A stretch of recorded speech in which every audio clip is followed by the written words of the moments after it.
राजा अग्रसेन मथुरा के राजा थे। उसके पुत्र कंस बहुत ही अत्याचारी थे। कंस ने उग्रसेन को राजगद्दी से निकालकर कारागार में डाल दिया। कंस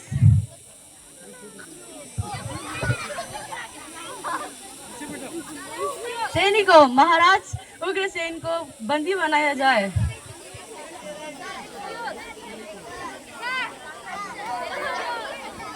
सर सर आज से यहाँ मथुरा का राजा मैं हूँ, कंस यानी मैं। अब से महाराज उग्रसेन यहाँ पर बंदी बने रहेंगे। हा हा हा हा। आशीर्वाद दीजिए पिताजी। कंस तू मेरा पुत्र है, ये सोच कंस तू मेरा पुत्र है, ये सोच के मुझे लज्जा हो रही कि एक दिन तुम्हारा पाप का घर अवश्य भरेगा।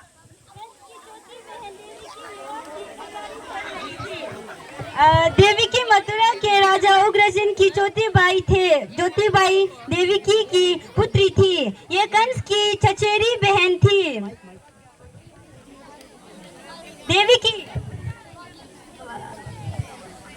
अरे भैया अब आइए। मेरी प्यारी बहना देवकी, मैं तुमसे बहुत स्नेह करता हूँ, इसीलिए मैं तुमसे तुम कल महल से विदा हो जाओगी। मुझे तुम्हारी बहुत याद आएगी। मुझे भी आपकी बहुत याद आएगी। अगले दिन देवी का विवाह वासुदेव नामक यदुवंशी सरदार से संपन्न हुआ। कंस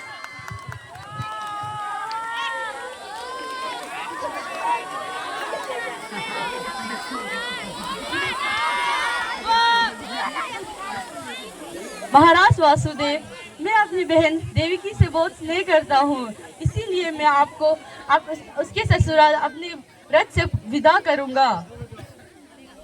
ये तो हमारे लिए बहुत ही सौभाग्य का बात होगा महाराज कंस।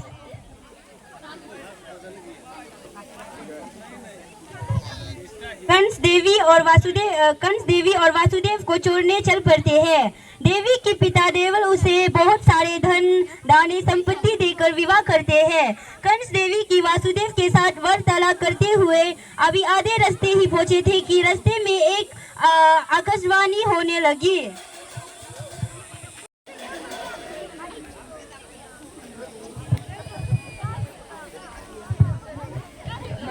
कंस, तुम जिस देवकी को बड़े प्रेम से विदा कर रहे हो वही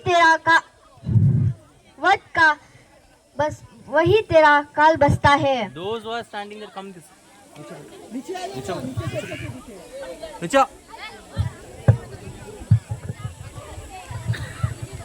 क्या ये सत्य नहीं? अगर ये सत्य है तो इस वासुदेव का मैं वध कर दूंगा, ताकि मुझे अपने काल पर ना डरना पड़े। भैया ऐसे मत मारिए, आप मेरे शौक को नहीं उजाड़ सकते। मैं आपसे वादा करती हूँ कि मेरे कोख से जन्मा हुआ सभी बच्चों को मैं आपके हवाले कर दूंगी। ठीक है, मगर तुम दोनों को मेरे साथ मथुरा महल के कारीगरी पर बंद रहना पड़ेगा। कंस, तुम ऐसे कैसे कर सकते हो? ये तो तुम्हारी बहन है। तुम चाहे तो मुझे काल कोठरी में डाल दो, पर इसे छोड़ दो।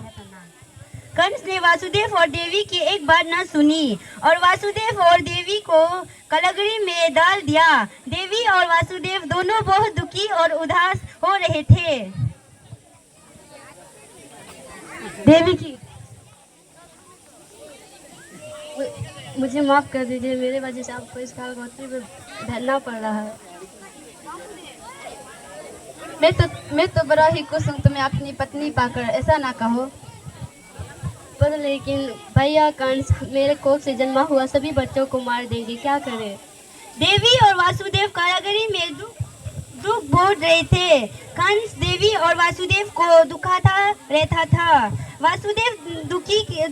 देवी के बच्चे पैदा होते और कंस कारागृह में आकर देवी की हाथ से बच्चे को छीन लेता।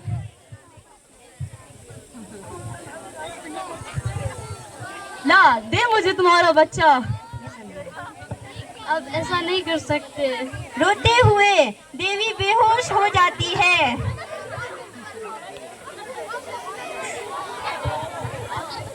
वासुदेव, हे ईश्वर, ये क्या हुआ मेरी देवकी को? हमें कब इस अत्याचारी कंस से मुक्ति मिलेगी?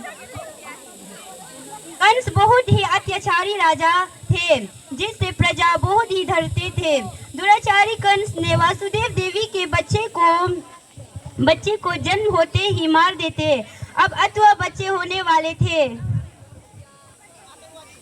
कंस, सैनिक, देवकी का आत्मा पुत्र का समय आ रहा है। पहरेदारी और भी बढ़ा दिया जाए। जो हुक्म, जो आज्ञा महाराज के। जिस समय देवी को पुत्र हुआ हाँ? जिस समय देवी को पुत्र हुआ उसी समय संयोग से यशोदा को गर्भ से एक कन्या का गर्भ हुआ, जो और कुछ नहीं सिर्फ माया थी। भद्रपात की कृष्ण पक्ष की आकाश मित्र,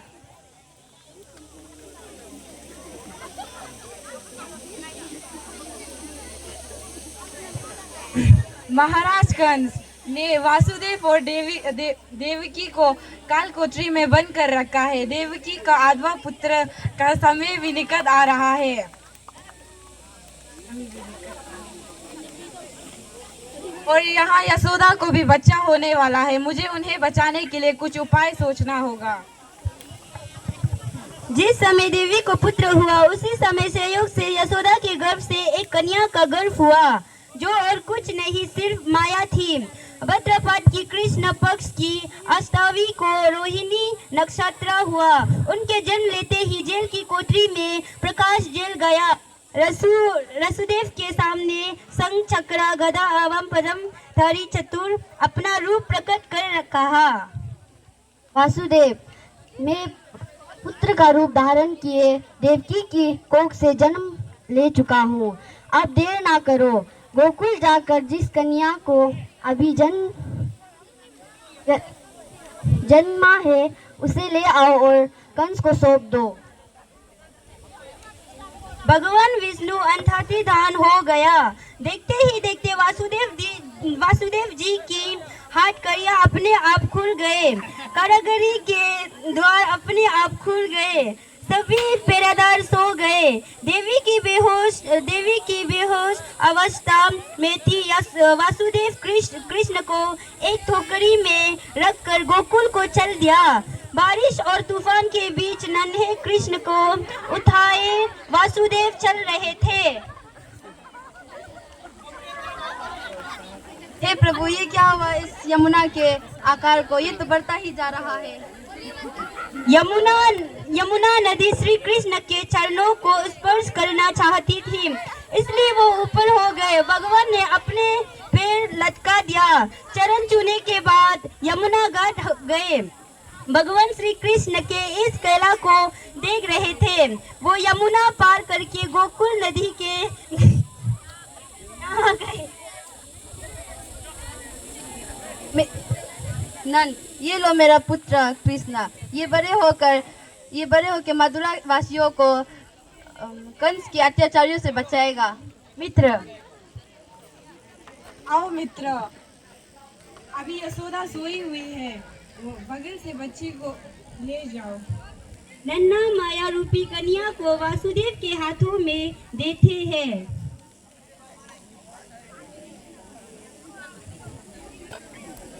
ये लो मित्र, इससे पहले कंस कालकोठरी में पहुंच जाए तुम मथुरा लौट जाओ। तुम धन्य हो मित्र, तुम धन्य हो।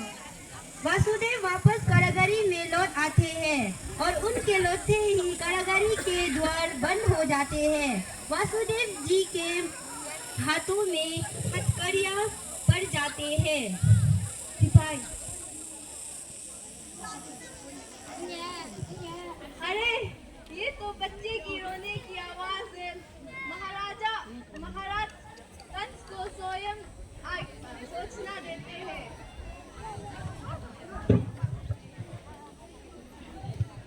तो देव की हमें पुत्र नहीं कन्या हुआ है।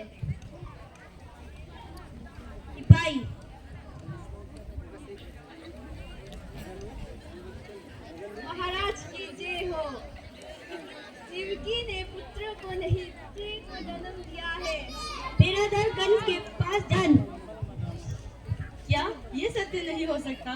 लगता है भगवान भी मेरे काल रूप से डर कर पुत्र की जगह पुत्री का जन्म हुआ है। अब पर भी इसे मुझे उसका वध करना पड़ेगा ताकि मुझे मेरे काल पे डर ना रहे। बिरादर कंस के पास जाते हैं।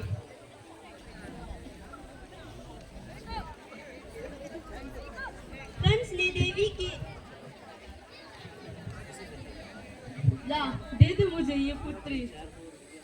आप ऐसा नहीं कर सकते। आपको तो भारत से कास्ट चाहिए तो कन्या है। कंस ने देवी की एक बात ना सुनी और कन्या को देवी के गोद से छीन लिया। कंस ने जैसे ही कन्या को पटकर कंस, मुझे मारकर तुझे कोई लाभ नहीं मिलेगा। तुझे मारने वाला कब का कब पैदा होकर गोकुल पहुंच चुका है। यह कहकर देवी अंतर ध्यान हो गई। कंस ये दृश्य देखकर गुस्से से चटपटाने लगा और मैं अपने महल आ गया। कंस ने श्री कृष्ण को मारने के लिए अनेक थैनियां भेजे। श्री कृष्ण ने अपने अलौकिक माया से सबको मार डाला। बड़े होने पर श्री कृष्ण ने कंस को मारकर उग्रसेन को राजगद्दी में बैठा दिया। उस दिन से श्री कृष्ण के जन्म महाउत्सव को बड़े धूमधाम से सारे देश में हर्ष उल्लास जन्माष्टमी मनाया जाता है। Thank you. वाली अम्मा,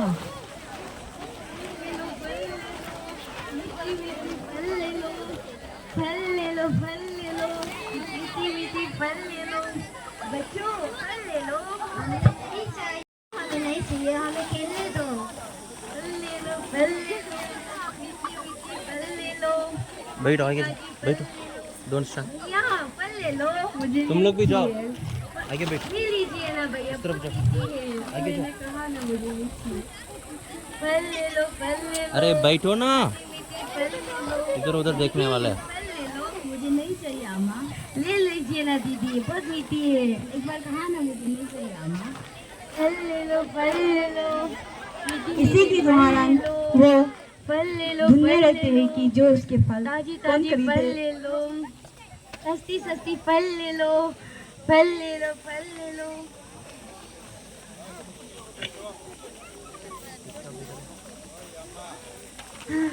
आज तो कुछ भी लाभ नहीं हुआ।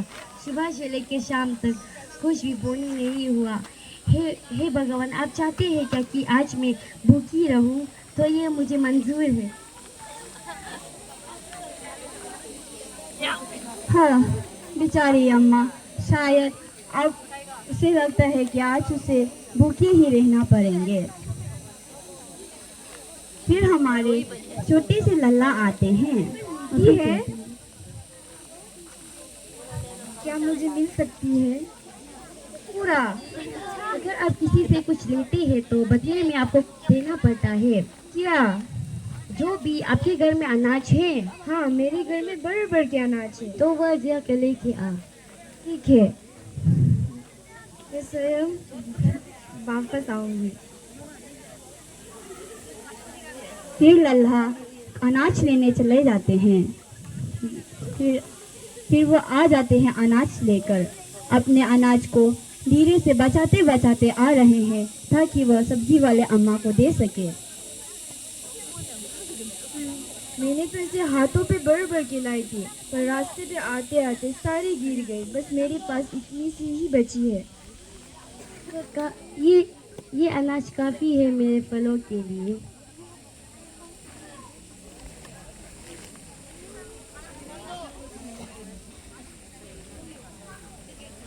फिर लल्हा फल लेकर जा रहे हैं।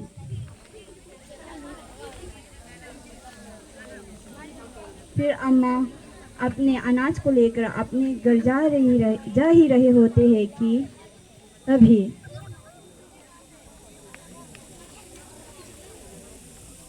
फिर अम्मा देखकर हैरान ही रह जाते हैं, क्योंकि जो लल्ला के दिए गए इतने छोटे छोटे अनाज बहुत सारे सोने में बदल जाते हैं।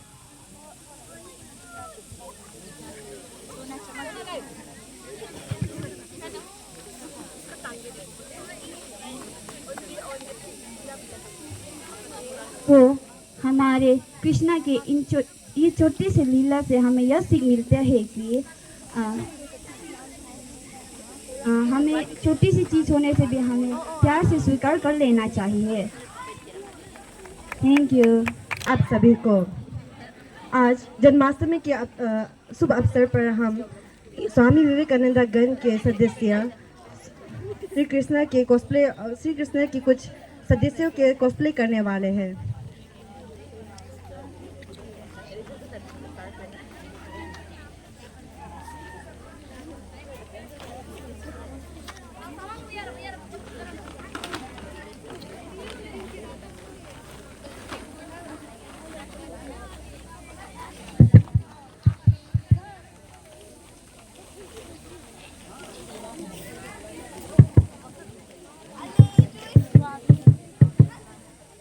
आप सभी को नमस्कार। इस शुभ अवसर पर कृष्ण जन्माष्टमी पे मैं ये कहना चाहता हूँ कि मैं श्री कृष्ण होने के कारण मैं आप सभी को ये संदेशा पहुँचाना चाहता हूँ कि अतिथियों से मत भागो, उसके सामने तत्कर खड़े हो जाओ, क्योंकि कर्म करना ही मानव जीवन का सबसे बड़ा कर्तव्य होता है।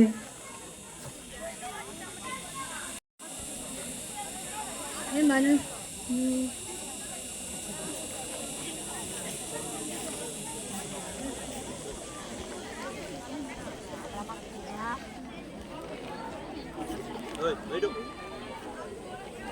लोग मुझे बरसाने वाले राधा कहते हैं और मुझे श्री कृष्णा से प्रेम है। मैं महाराज भीष्म की पुत्री रूपमणि हूँ और श्री कृष्णा की पहली पत्नी हूँ।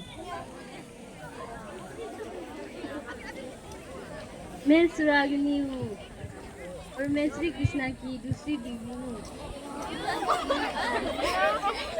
मेरी नामत मित्र विंदा है और मैं श्री कृष्णा जी की 5वीं पत्नी हूँ। मैं महाराज नंद की पत्नी और श्री कृष्ण की मैया हूँ, यशोदा।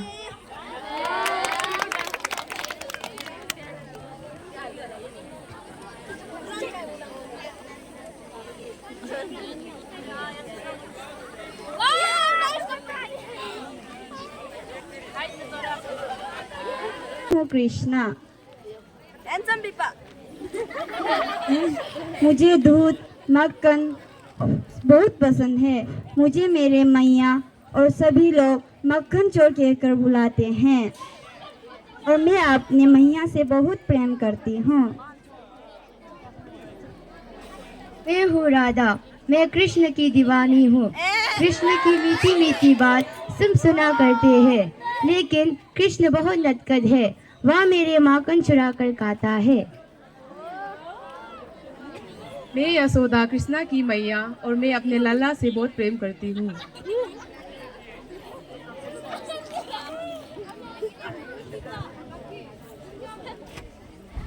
नमस्ते, मैं हूँ देवती। मैं हूँ क्या था? नमस्ते, मैं हूँ देवती। मैं हूँ कृष्ण की बिछड़ी हुई माँ। Thank you.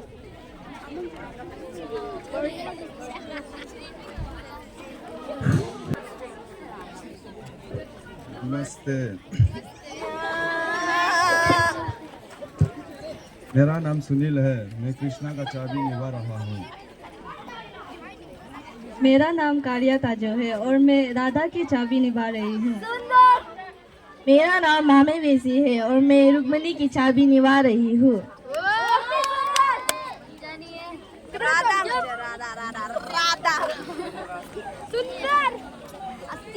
धन्यवाद। तो यहाँ देखने को मिला था कि कृष्ण काले थे, लेकिन यहाँ कृष्ण तो पूरे गोरे हैं, दूध के समान। कृष्ण बहुत हैंडसम है।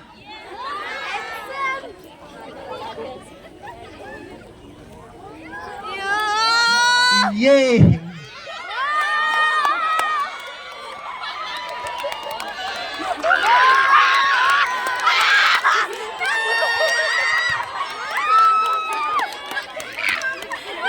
ऊपर से कुछ नहीं दिखेगा। नीचे आओ तब दिखेगा।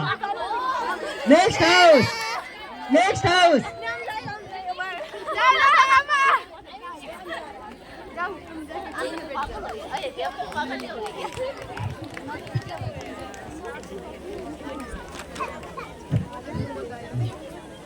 नरक में 3 द्वार है, काम, क्रोध और लोभ। अब जो चाहते हो उसके लिए लड़ते नहीं है, तो जो खो गया उसके लिए रो मत। शरीर मोह मत है, शरीर मोह मत है।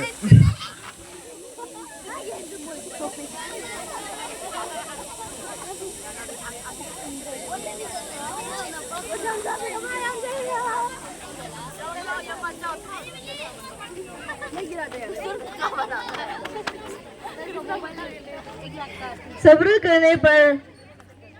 करने पर बेहतर अक्सर हम सफर नसीब होता है।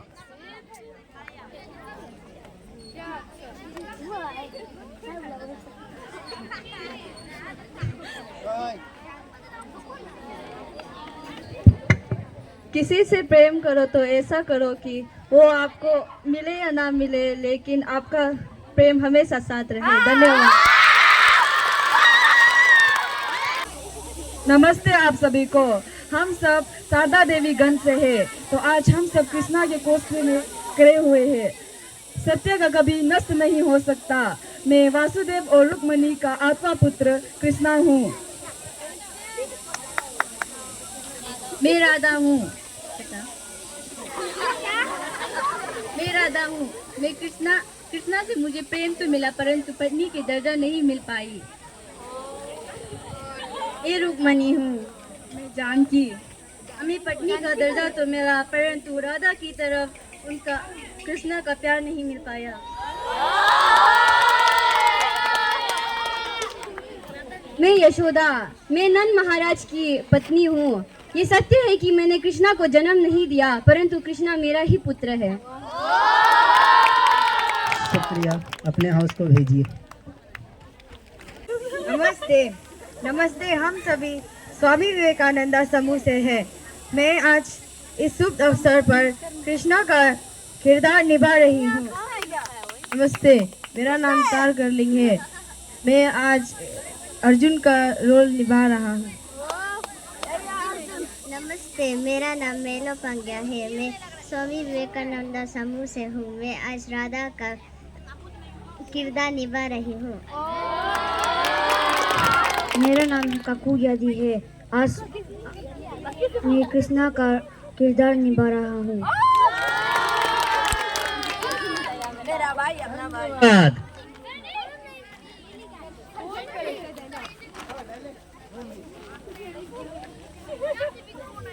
बाकी हाउस, जो भी हाउस है प्लीज कम।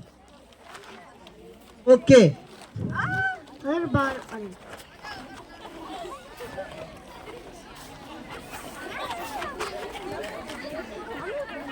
उधर भी कृष्णा भूलते थे और इधर भी कृष्णा भूल गए। जब तक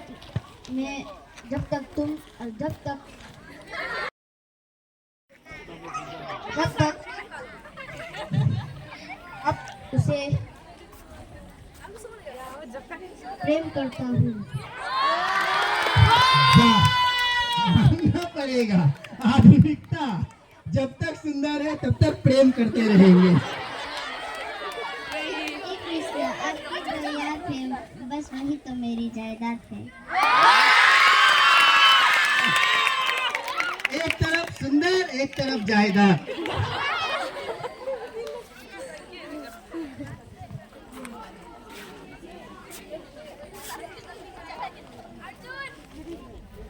कृष्णा, मुझे इस युद्ध से डर लग रहा है। मैं अपनी सिदेही को कैसे पार कर सकता हूँ और उस कर्तव्य को पूरा करने के लिए साहस कैसे प्राप्त कर सकता हूँ।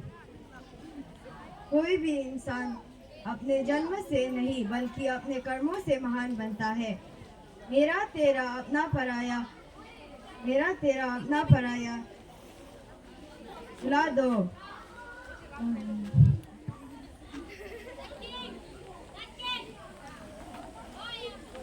मेरा तेरा अपना भुला दो। फिर सब कुछ तुम्हारा है, फिर सब कुछ तुम्हारा है और सब तुम्हारा है।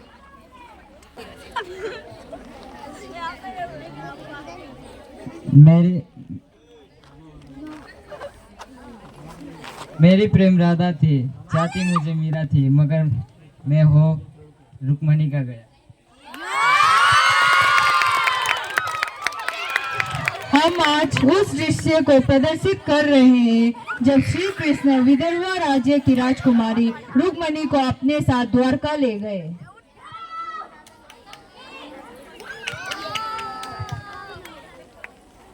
नमस्ते, मेरा नाम यानी रिमो, मैं मीरा की चिबा निभा रही हूँ। मेरा नाम सेन्या पोर्डोंग, मैं रुक्मणी की छवि निभा रही हूँ। मेरा नाम सोनम तमंग, मैं श्री कृष्ण का छवि निभा रहा हूँ। मेरा नाम आन्या वेदी, मैं सारथी का छवि निभा रही हूँ। मेरा नाम तरमाला है, मैं राधा की छवि निभा।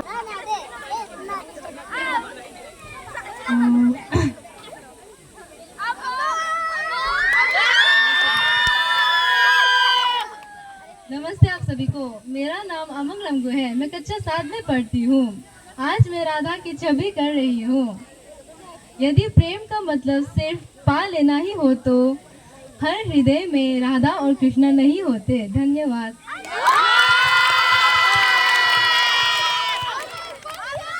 नमस्कार सभी को, मेरा नाम है तकिंग रीमा, मैं कक्षा 9 में पढ़ता हूँ और आज मैं यहाँ कृष्ण का छवि कर रहा हूँ। सफलता उन्हें नहीं मिलते जो घर में बैठे बैठे केवल सपने देखते हैं। सफलता स्वयं उछलकर उनके पास जाते हैं जो निरंतर प्रयास करते हैं, जो अपने जिंदगी को दूसरों के सुख के लिए त्यागते हैं। सफलता सभी होना चाहते हैं, सपना सभी साकार करना चाहते हैं, परंतु सपना तभी साकार होगा जब आप परिश्रम करोगे। सफलता तब तक आपके साथ रहेगा जब तक आप विनम्रता रहोगे। तो आइए मेरे साथ प्रेम से कहो राधे राधे। धन्यवाद।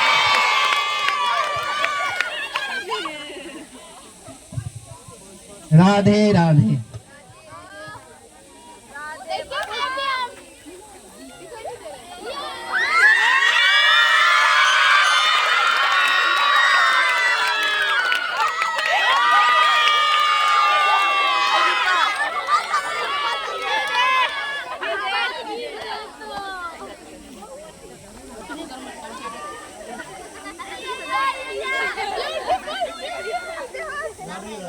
राधे राधे।